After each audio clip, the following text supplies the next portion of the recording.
Good evening, everyone. Welcome to the committee of the whole meeting for September 16th. I'd like to call the meeting to order at 5:31 p.m. Deputy Mayor Dornbos, could you please read the land acknowledgement? Yes, I would like to acknowledge that the rural municipality of St. Andrews is located on Treaty 1 territory, the traditional lands of the Anishinaabe, Cree, Oji-Cree, Dakota, and Dene peoples, and the national homeland of the Red River Métis. We respect the spirit and intent of treaties and treaty making and remain committed to working in partnership with First Nations, Inuit, and Métis people in the spirit of truth, reconciliation, and collaboration. Thank you. I'd like to know adoption of the agenda. Motion to adopt the agenda as amended. After item 4, the RCMP quarterly report, we will then be going in camera on the two items 8.1 and 8.2. Could I have a mover, please? Deputy Mayor Dornbos, seconder, Councillor Hunt.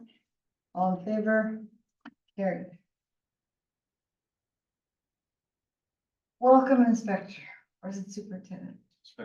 Inspector Lambert, please proceed. I trust everyone has a copy of the quarterly report in front. Yes. Okay, recognizing too that our quarters, I guess our third quarter is about to end. The number of vacancies that you're seeing there has been quite a bit considerably since reduced. We're actually in a good position right now with the departure of our members going out to different units and waiting for new members to backfill. We are at the tail end of that backfilling process. We expect to be in good form very shortly. So number of vacancies on here, regular members is 7? Yes, I would say right now that we're looking at, I'd say three vacancies right now. We've got undergoing a bit of a transition period that's not typical, where a variety of our members are being deployed to these newly developed integrated units paid for by the province. The acronym is MILET. We have MILET units that are going to be positioned to tackle the 3 main districts in the province. Members have been identified or in the process of slowly trickling in to fill these positions, but we don't expect any change in our current status. Even with the departure of these members, these MILET positions, we don't expect any change to our resource levels to change all that much, at least until I would say January, February next year. So our backfilling in place by that time, we're in a good position right now. I would say our vacancies are probably a third of what is represented in. Right.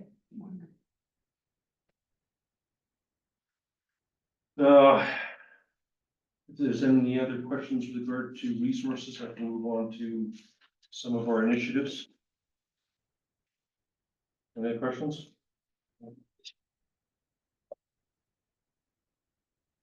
Okay, as a couple of you have pointed out to me, we've got some varying traffic issues in various areas of St. Andrews.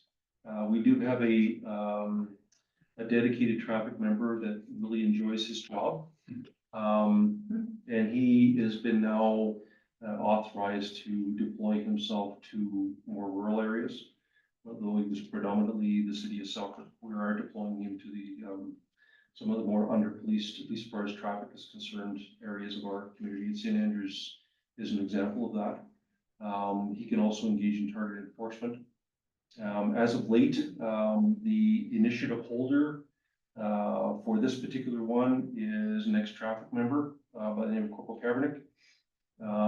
He is actually into more out-of-the-box thinking, and he actually employed me to do some distracted driving enforcement in the city of Selkirk, looking for people on their cell phones.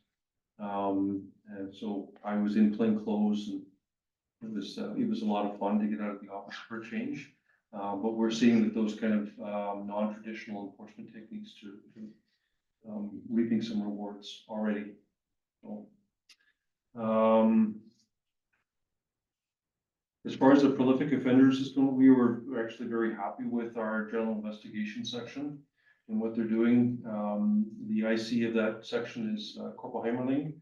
He comes from a specialized federal policing background. And in addition to the effective enforcement that we did with the several kilograms of cocaine that we caught one of his very first projects. The momentum doesn't look like it's letting up. Paul Hemmerling and his crew are very engaged in a variety of proactive policing techniques. As we find that the statistics and the upticks, I guess, between property offenders and drug trafficking are intrinsically linked. And Corporal Hemmerling is putting together some analytical products to tie those together. We're finding that the vast majority of these prolific property offenders tied to drug trafficking seem to be like a dozen or so main offenders for all of this stuff. So we're leveraging the show cap capacity to more with the targeted prolific offenders, going after them hard, curfew checks and stuff like that to proactively get them off the street before they offend any further. That would be the end of the initiatives. Have any questions before I get started with the stats? No. No, it's great. Okay, so in doing a little bit of my own analysis on that, in preparing for this meeting, I conducted a bit of a, what I call a cluster analysis. You'll see in the upticks here with impaired driving. Traffic offenses have gone down a little bit, but that's not adequately reflected in our stats. That's just what we're seeing in the St. Andrews RM. So our stats across the board throughout our detachment area is relatively consistent for the quarter. Do you want to talk about a little bit about the Mental Health Act and the Health IM? So there is a bit of an uptick in that. We've noticed 10 calls for service with mental health calls just based out of the St. Andrews area alone. That doesn't seem very much, but in tracking the resource hours devoted to that, there's actually one resource hour attributed to all 10 of those mental health issues. And I see that as being somewhat a bit of a benefit in working with the Suffolk General Hospital and the resource committee that we're trying to get going. The management staff of the Suffolk General Hospital has been very collaborative with us so far in trying to create, I guess, an atmosphere of rapid turnaround for the members.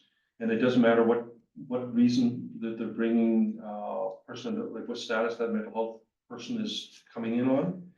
We are flagged upon entry of the hospital and given priority so that the physician can triage us and put our members back on the road very, very quickly. And I see that as representative by just that with the 10 or so calls that we've had, that one resource is basically attributed to it for waiting in the waiting room, which is a significant reduction. So what we're looking at is developing what we're learning from this and developing a little bit more of a province-wide model for other hospitals to dive into. What the hospital staff have realized in their own inquiries within their mental health and medical community is a lot of these questions weren't answered or weren't asked before. We're now finding answers for them together.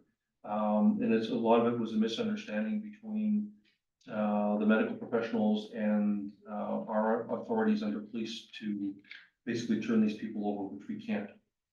So once we educated on our legal authorities and more often than not the limitations, they took the ball and ran with it, and they're coming up with a variety of solutions on their own.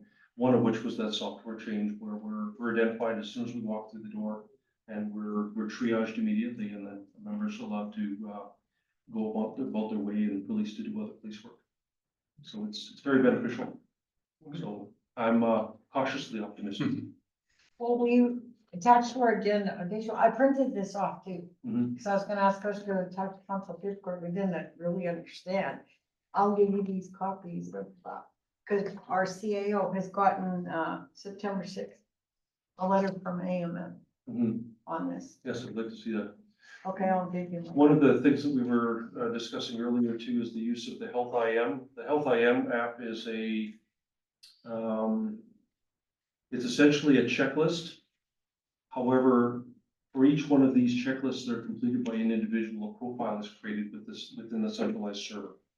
So it allows the health professionals to have an informed conversation with the arresting member, but it also allows the health professionals to track the development or positive or negative of an individual patient and using prior experiences to sort of weigh into their decision-making process. It allows the resting members and the medical staff to be in a common footing with communication, terminology, but also more informed as far as the sharing about comparing the police experience during the arrest to the behaviors demonstrated in the emergency room to make sure that the full behavior is understood for the decision maker at the hospital. It also enhances our turnaround.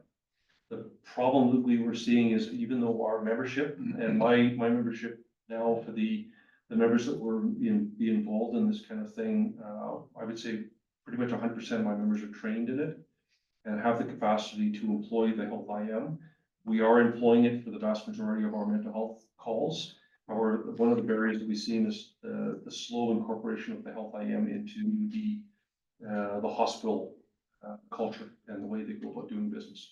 That too is changing with this resource committee that Staff Sergeant Kachuk and I are orchestrating with the management team of the hospital. Excellent. So we're seeing improvements on that Oh, front too. good. Yeah.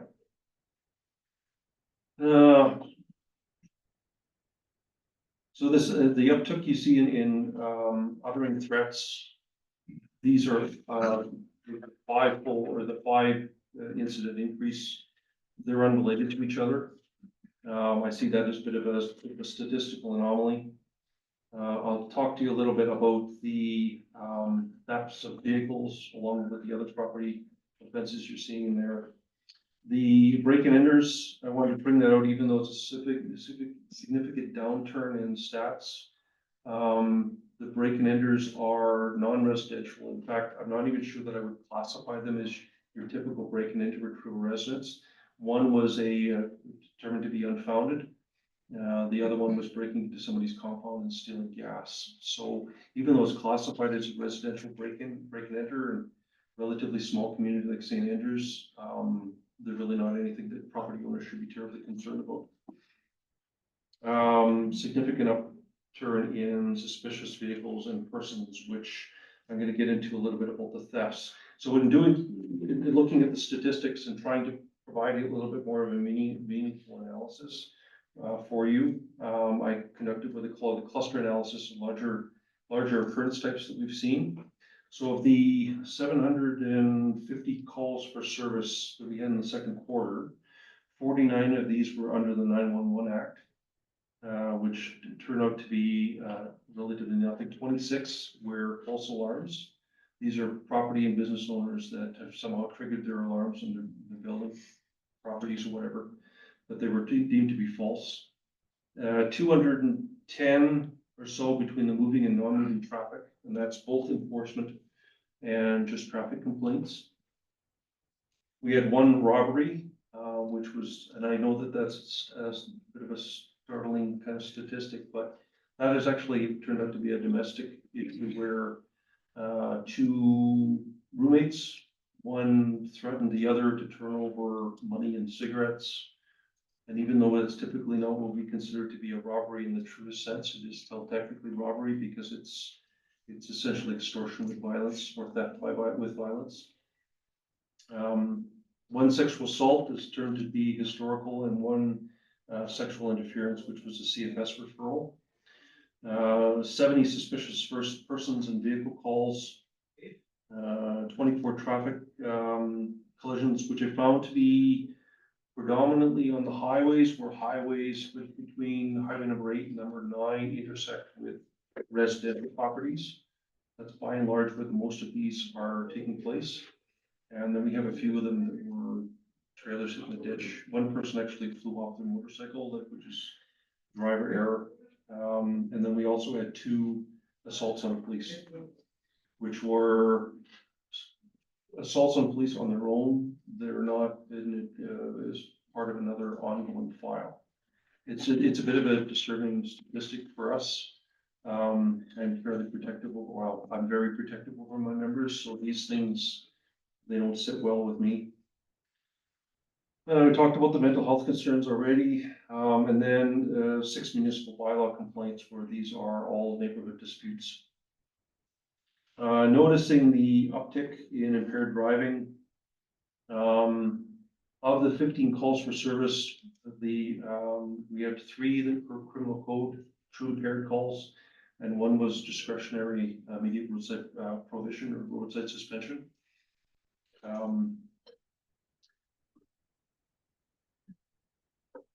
Threats, a bit of an anomaly, even though it's a bit of an uptick.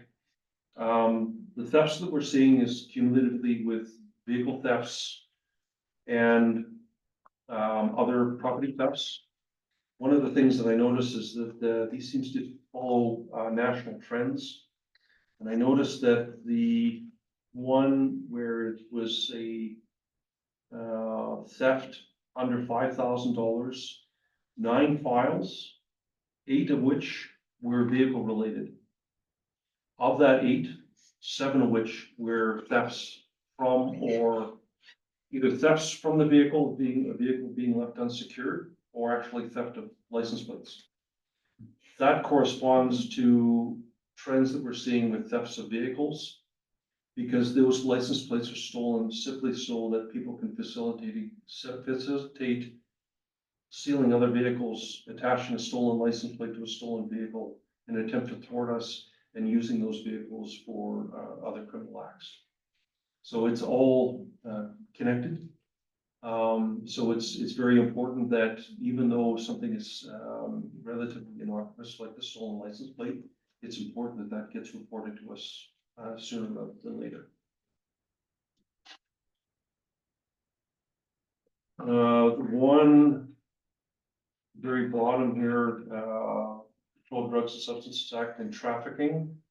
That's a rather interesting file. It's a non-traditional trafficking file, if you understand what I mean. Sometimes we give our criminal subculture a little bit too much credit. This was an individual where the file started off as a suspicious person. So you can recognize that an uptick in suspicious person calls, suspicious vehicle calls, relatively innocuous on the face of them. They're actually fairly significant. So this started with a suspicious person call, actually nearby between Clandeboye and Petersfield, which turned into an impaired, which turned into a vehicle hit and run, which turned into a resist arrest, which turned into a possession for the purpose of trafficking. In other words, here's an individual that's waving the flag, arrest me, arrest me. We obliged. And the only downtick that I saw is the residential break and enter, which I've already discussed. One of which was unfounded, and the other one was the theft of gas. All I had was any questions. Councilor Murray. Yes, hello. Thank you, Inspector Lambert. I have 2 questions for you. One was given to me by a resident, and another one is something that I'm pretty interested in. I'll start with the one that I'm interested in, and that's the fentanyl deaths in the area. Do you actually track the fentanyl deaths, or maybe you could point us in the right direction to the place that would track fentanyl deaths in the community? And in your opinion, what is the status of or how serious is fentanyl in our community? Well, fentanyl remains a concern across North America. As far as tracking the deaths and a bona fide cause of death, that would be something that we would have to look into the medical examiner to keep those statistics. We would keep statistics as relate to criminal code offenses, as they relate to fentanyl trafficking, fentanyl use. Anecdotally, I would say, fentanyl is responsible for the vast majority of our overdose deaths. Simply because of fentanyl's, rather unique, method of consumption. So fentanyl being a very, very, potent, drug. Because of its potency, it's imported in relatively small quantities and it has to be diluted significantly in a given substrate. And the substrates, the quality control in the garage or the back door or backyard fentanyl lab are inconsistent. So the analogy that I use is lumps in grandma's gravy. When your powder is mixed into a semi-liquid substrate, sometimes those powders are not evenly distributed across the medium. And that will create lumps of high potency within the same parcel or piece of down, okay? So an individual or a group of individuals, several can partake in the same piece of fentanyl-laced substrate. And of those, only one of them suffers an overdose death because they just happen to tap into the high potency component of that piece. Yeah. Is that something you would consider adding to your reports in the future? We could, but again, it's drilling down to this, to the actual bona fide cause of death that we would get from the medical examiner. We are waiting upwards of 6 months now for autopsy reports, which is pretty normal across the board from what I understand. Toxicology is even much more beyond that. I'm not sure that, like from a law enforcement in this detachment's perspective, I'm not sure that that would be a very beneficial stat for us to keep track of, but it's something globally from a provincial perspective, definitely. The second question I have, a resident posed this question to me, and they didn't know how to answer it. They didn't have the answer to it. From time to time, the province puts up these radar signs, and we've all seen them. They flash if you're going too fast. Do you, the RCMP, do you ever take a look at the information, or do you review the information from these cameras? I don't know if there is, but from what I understand, there may be a large printout of information and stats on it. I have not seen them. No. I did recognize in my drive yesterday that there's new technology out. That with the thumbs up, I guess, when you're in the proper speed. I got 3 likes in my drive. That's what from my understanding, those units don't capture license plates. They don't capture much. I don't think they capture anything other than just indicating to a driver that they are either exceeding or within the speed limit. Okay, thanks. Council members, any other questions? Well, thank you. Excellent report. Thank you. Thank you. Thank you very much. I'll look at this. There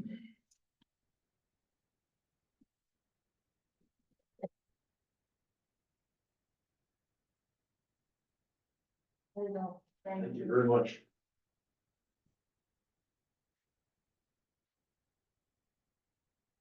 Thank you. Have a good night. Thanks, sir.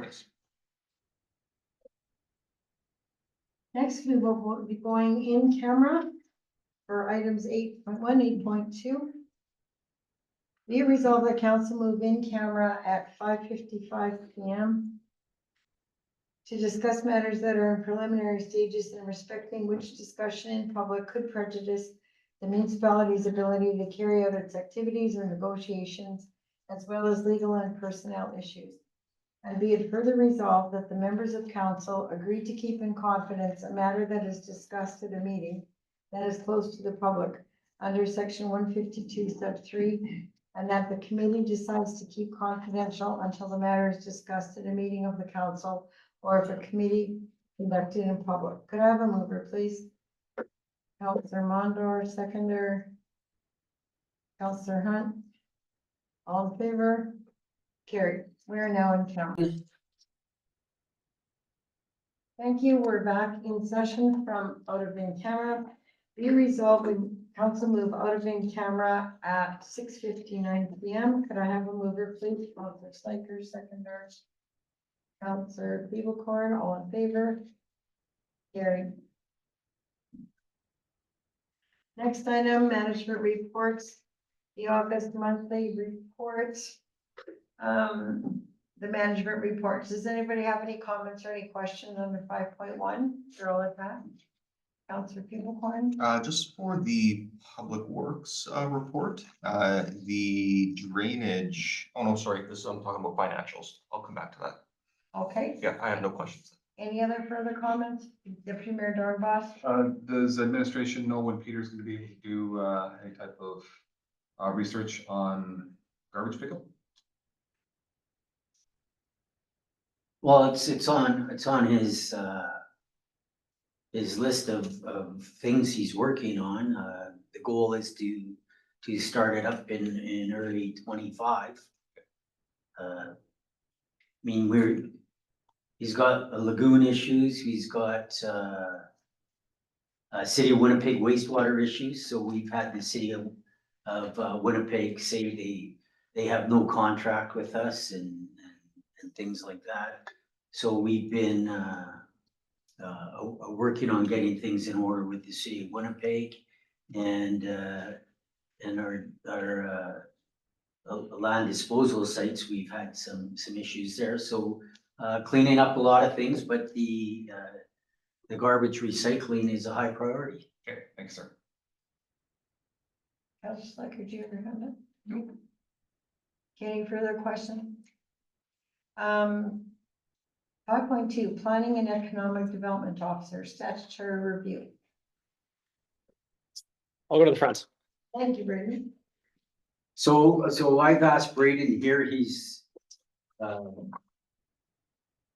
different things happen and we go, well, an example is variations for when that went to regular planning, and I said to Councilor Slaker, well, who would do this? And she said, well, Braden would do this. And I just want council to be aware of, Excuse me, yes, that is not correct. I said Braden, and we would probably have to hire someone else to help him. So please don't throw me under the bus when I did not say that. I was very sure that I knew we would have to hire someone. Braden's very busy, yeah. so I knew that. Okay, so that triggered me to, Braden's been spending the majority of his time on this. So just want council to be aware of what's going on here. Thank you. Right, so at the bottom of my management report, there was a statutory review item. Felt like I need to elaborate on that because there's a lot of content to kind of discuss what was behind the request and what the province was looking for that I couldn't really capture on that report there. So before I just get right into the request, I first wanted to touch on some information I feel is relevant to council on the legislative changes that they made. And this is, who better to explain it than the province themselves, right? So this is coming from an article that the province published titled Modernizing the Planning System in Manitoba. And it focused on the legislative changes that were made through the new legislation that came into effect October 29th, 2021, and also touched on municipal boards' role in that. So this is all taken from that article. The intent of the planning amendment in the City of Winnipeg Charter Amendment Act was to introduce more fairness into the planning system. All parties involved in planning appeals can now expect to see clear, efficient, and accountable, transparent appeal processes and results. Following implementation, this act allowed applicants to appeal decisions to the municipal board. The act allowed them to appeal to the municipal board on, secondary plan bylaw amendments, zoning bylaw amendments, subdivisions, which include minor subdivisions, which is the equivalent of boundary realignments, or the creation of one new lot that is legally compliant with all of our zoning bylaws, development agreements, and conditional uses, although not so relevant to us, it's limited to aggregate quarries and livestock operations. So that was the legislative changes they made. The act aimed to also enhance the existing planning processes by providing a single province-wide appeal process. So that's all from the article, just to kind of explain a little bit. But without that being said, the provincial government retained a consultant, Braid Solutions, to conduct an independent assessment of the legislative amendments and to facilitate stakeholder engagement during this review.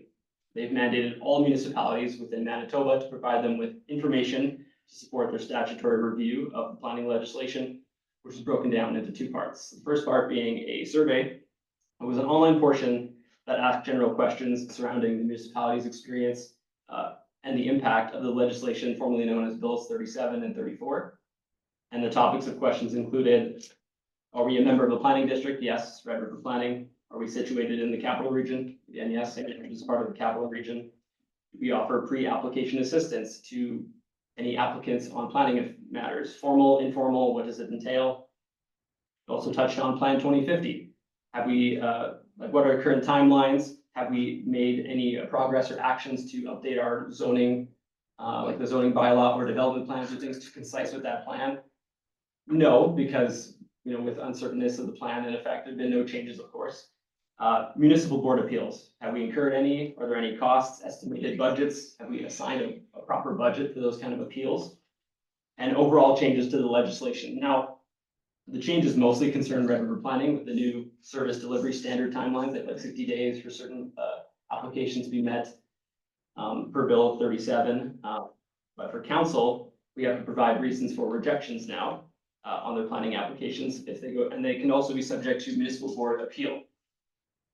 That was just the survey portion. That just took a little bit of time out of my day, but the second portion, which was the large data request they were seeking, consisted of a planning data request for all planning applications from 2016 to the present.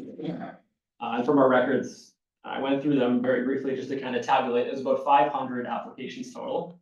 And the types of information they were asking was exhaustive.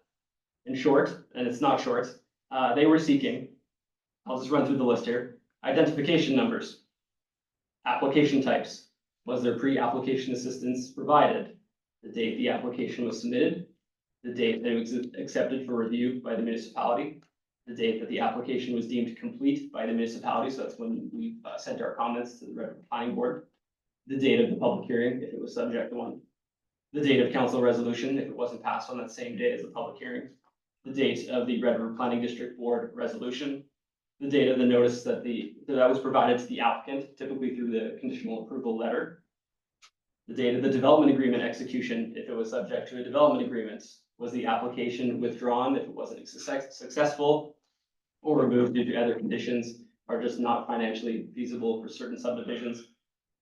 Was there an appeal to the municipal board? What was the reason for the appeal?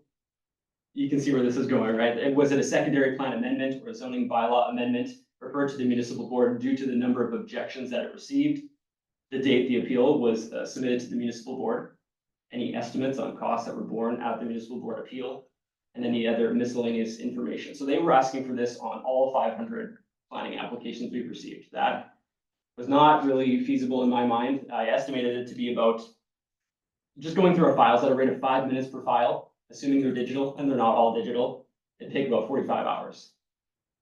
They issued this request to the municipalities on August 1st, with the deadline of August 28th of this past month. So just really not feasible at all. So following this, I immediately expressed concerns to the province and to the consultancy group based on the amount of data that they requested and the extremely tight deadline. And other municipalities, I since found out, have also expressed that similar sentiment. The municipalities that receive above average applications in the capital region are the ones that kind of express that opinion, and others that have more settlement centered development areas, just due to the volume of the planning applications that we received compared to those that are truly rural in a very remote area. The comparison is just not there. Nonetheless, after I expressed this to the consultancy group, they instructed that I should be beginning the request and that the consultant would send notice if any changes were going to be made to their data request. On August 23rd, 5 days before the deadline, the consultant did send out an update to the municipalities, which reduced the required portion of the request to only include zoning bylaws and amendments and subdivisions from 2019 to present, which is still about 100 files. But by that point, I'd already undertaken a lot of them, which ate up a lot of kind of time that didn't need to be spent. Since then, I kind of removed that portion from their data request and gave them just what they were asking for. And they haven't expanded on additional stuff since then, just haven't had the time for that, but I've given them what they've required. The deadline was also extended to September 20th, 2024. It's just coming up. And while not nearly as time consuming, I did spend a significant amount of time to complete the required portions and submitted the request to them, Friday of last week, September 13th. So this is just some information, and I know our CAO just touched on that, but just information I felt important to share with all councils that we're in tune with the projects that administration is working on, aside from our long-term projects and the day-to-day operations. Plus, I understand you take phone calls daily Every day, of course. about Red River Planning. Yeah, all kinds of different things. Yeah, Red River Planning, there's been a few for Plan 2050. I know that's kind of subsided a little bit since the recent news. But yes, in short, there's a lot going on in the day-to-day, and the initial ask that they had was a lot. It was a lot. Because I think we were told they were gonna have this Bill 37 consultant review completed by October, beginning of October, end of So- October. Yeah, so they had communicated this through a bulletin on municipal and northern relations in June, that this was coming out. I read through it. It didn't explain what they were gonna ask. So when we got this, it was, wow, look at that data request. That's a lot of information they're asking for in 4 weeks. It's not No. possible. So, you know, again, myself and others in the capital region expressed that, and they, you know, trimmed down what was required, a little bit late to the deadline, but that's fine.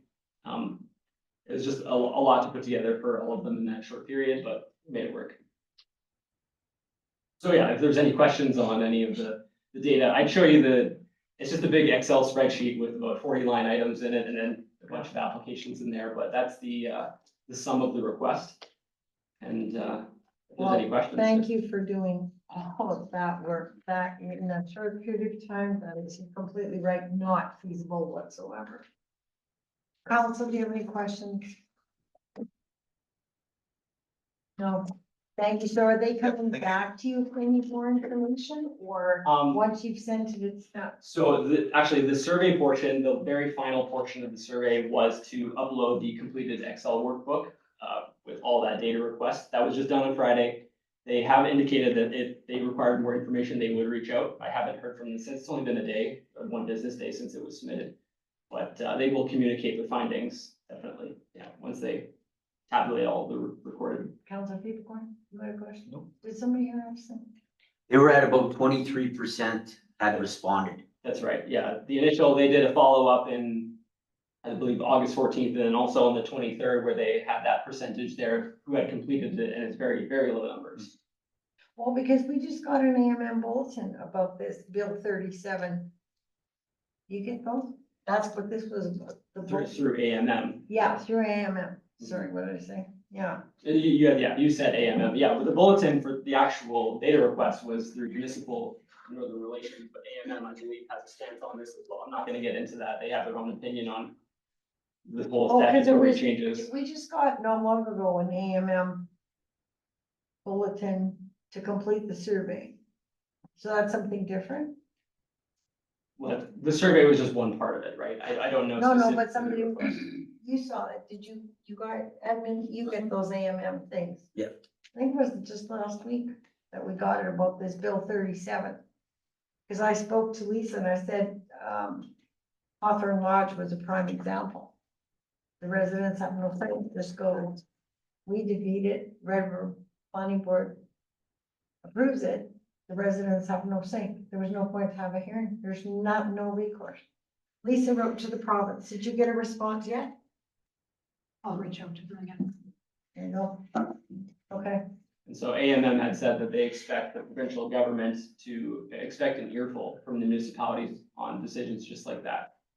Cases where decisions are not upheld by council, deferred to the municipal board and then overruled. yeah, there's a lot of RMs against Bill 37. Yeah. Well, thank you for all the work you did. Yeah, thank you. Okay, 5.3, council indemnity reports. They're attached for June, July, and August. Anybody have any comments, questions? 5.4, financial reports, July and August reports, financial statement summary and the financial statement are attached. Our people click, thank you. Just I was relating to the ditches and drainage for the budget and actual. I'm hoping that we can still do some drainage this fall yet before, before winter comes, but just not sure where we would, that request would come in through. Yeah, it's, I met with the public works manager today and there's 11 culverts that they're going to be putting in for farmers and planning to get the hole out there and do some drainage, et cetera. Okay, and what about some of our main drainage ditches in terms of foliage and bulrushes, or are we gonna doing any like dig outs, like anything extensive to that? That's the plan. Okay. I don't know extensive, but root, regular maintenance. Perfect. Yeah. Okay, thank you. I guess we should bring up, or anybody else have a? Deputy Dormouse included me on an email today from residents about speeding on River Road. It's been ongoing. Oh, That was on Spring. Kennedy. on Captain Yeah. Kennedy. A little bit of a break during the summer months, but people are using Captain Kennedy off number 9 to speed to get to school.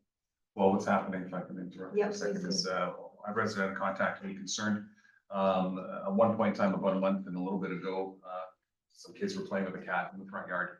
And, because there's, significant amount of traffic coming by and this and that, this cat had actually inadvertently run it into the road and it got run over in front of them. And they were obviously freaking out about it because they'd never seen anything like that before, and the car just kept on going.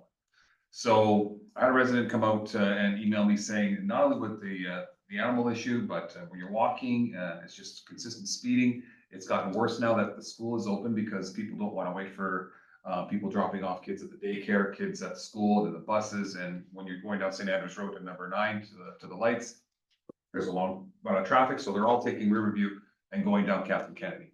And they're speeding down Captain Kennedy to get to Highway 9 or River Road, and they're causing concerns from the residents. So it's just a matter of time, they're saying, before someone really, really gets hurt. I understand this because when I'm walking on my road, it is a long straightaway as well, and there is significant amount of traffic where people just don't care to slow down. They just blow right by you. And, at some point in time, I feel that, maybe I'll get hit as well, or my dog, or my wife, or my kids who are riding the bikes. So, I talked to Inspector Lambert about a certain situation where a resident had asked whether there could be a radar set up and see what type of resources they can have. He will look into it, he said. Some of the stuff in the email that I did show him was, he said it was incorrect. He said there was alternative resources, so I'll leave that with him. I'm not quite sure what we can do as council to maybe have some sort of slowdown on some of these roads that are, especially by the school district there. Speed bumps. I know that we had looked at some stuff at AMM from a supplier. I had told And- Deputy to our boss about that. There's a supplier that has temporary speed bumps. Yeah. That are just bolted in, they can be pulled and extended across the street and they're very easily moved. But I had talked to Trevor about it. He knew about them, Airmaster and the other company, he knew their catalog. But I wanted to know if there was money in the budget. I don't know how much they are, but if that could be looked, and then we could, You'd have to pull them out in the winter. yeah, for the pots. But yeah, they were very easily moved, according to the sales rep at the trade show. But I don't know how much they are, because Trevor said he had the catalog. Yeah. So I don't know if that's something, do you want, you or Mike can send an email to I'll us? send an email over to you, Britt, and maybe ask. And there's longer speed bumps you could do that are lower that can I proposed this 2 years ago in regards to River Road, and I gave costs to management, and I don't know what happened to it. I So remember that. all that work has been done by me 2 years ago. I do remember that. Well, River Road is provincial. This is This is municipal. municipal. We could have worked in conjunction with provincial. I talked to the head of works in the Selkirk yard, and he was receptive, let's just put it that way. Mhm. And nothing's been followed up in regards to that. And we've watched speeders speed up and down River Road all summer long for 2 years now, since I've been on council. And we did see a reduction in some infractions due to RCMP presence and some of the speed traps that they had implemented this summer, which was extremely beneficial, but, those speed bumps were proposed 2 years ago. Councilor Markey, you, In terms of speed bumps, yes, sure, I'd like to get, I have a few ideas where we can place a few speed bumps. But I guess that's what we're hearing every road we go around. I guess the negative side is, not all residents really want to slow down and really want those speed bumps there. Yeah, but this has been pretty bad on Captain Kennedy for over a year. Yeah, I'm not- One resident's been calling. I'm and- not specifically talking about Captain Kennedy, I'm talking about, other areas, I guess to do with the, River Road North would be the one that I'm talking about. Not all residents really want speed bumps. Councilor Slaker? I think we all have roads that we get calls on about speeding. I've certainly had a few for the last 2 years, so it's not just Captain, it's unfortunate. I followed what happened to the children in the cat, and it was terrible. But that's on the driver that did not stop, and like, yeah. But these speed bump things, I do recall we had a conversation, I think one of the first AMM conferences that we all went to. It can't necessarily go on River Road because it's provincial, but it's definitely something that would make sense in the budget for the RM roads as far as I'm concerned. Shall I, sorry, go ahead. Like Mr. Maraki, I got some roads that my residents would love to see them as well. No, I know there's a stop sign already on that road, so that does slow down traffic somewhat, but because the stretch is so long between the stop signs and River and Highway 9, it's almost moot point to do it that way.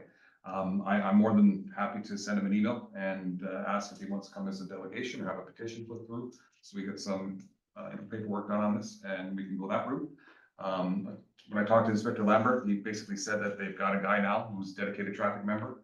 Maybe we can ask them to come to some of these areas. Again, I don't know. I'll leave that up to him to make those decisions, but yeah, I do feel for them because yeah, I'm subject to that too. And I get cars coming by me, 60, 70 kilometers an hour, and not even, not even slowing down. So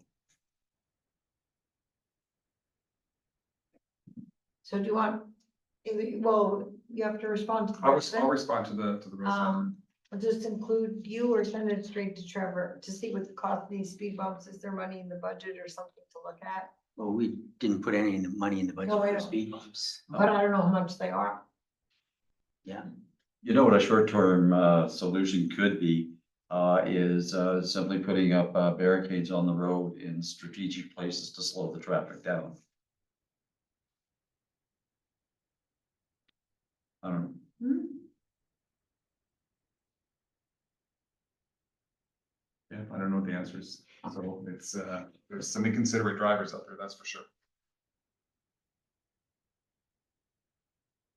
So let me go ahead and do that. We'll do it. Yeah, let me go ahead and do that and I'll contact the resident and I'll make some of those suggestions and I'll CC Brent on that. And yourself, of course. Thank you. Thank you. Old business, AMM letter to St. Andrews sponsored resolution under the Mental Health Act.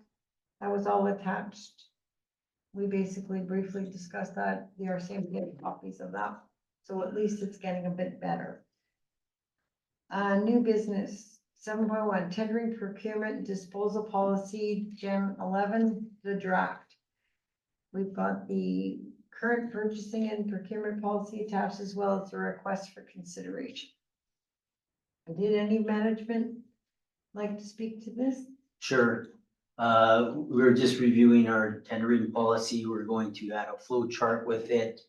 And we're trying to streamline it and look at, things that might have not been considered previously. But one of the things we're going to be coming to council with, I just want council to think about it, that when we come back, we're going to look for increases in approval limits. $5,000 is just about nothing these days, so when you're purchasing, most of the things that are getting purchases are over $8,000, so we're asking for an increase from 5,000 to 8,000. increase for fire chiefs and CAO and deputy CAO. Of course, none of these things can be in play unless it's in the financial plan or there is a resolution by council to move forward. And then we're going to update some of our, come back to council and some of when you have to advertise, how many quotes you need, et cetera. So there's been a great increase in material services. 15, 20, 25% for material. So we're just going to be coming back, looking for increases. So we've put this on the agenda tonight, so people watching can see we have a tendering policy that we're coming back, and we're going to be asking for some increase in. Council can familiarize themselves with this before we bring it back to a regular council meeting. And I'm looking for comments if there are any comments. Thank you. Council members, do you have any comments? Deputy Mayor Dorcas? I do agree with the CEO in regards to cost. They have increased significantly, and I'm okay with having some of these increased costs and how this proposal is moving forward.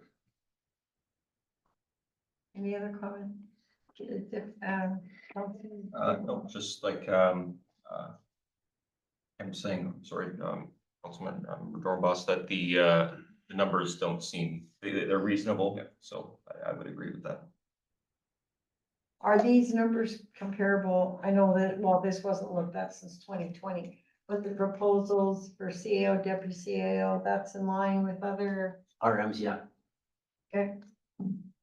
Any further comments or questions? Councilor Murphy, you can. I've done, You are. aside from concurring. Got the look on your face. Okay, thank you. Anything further on that? Nope, okay, good, thank you. We've done in camera. Now we have the adjournment. Motion to adjourn the meeting at 7:26 PM. Could I have a mover, please? Councilor Beeblehorn, seconded by Deputy Mayor Dornbos. All in favor? Carried. Good night, everyone. Thank you.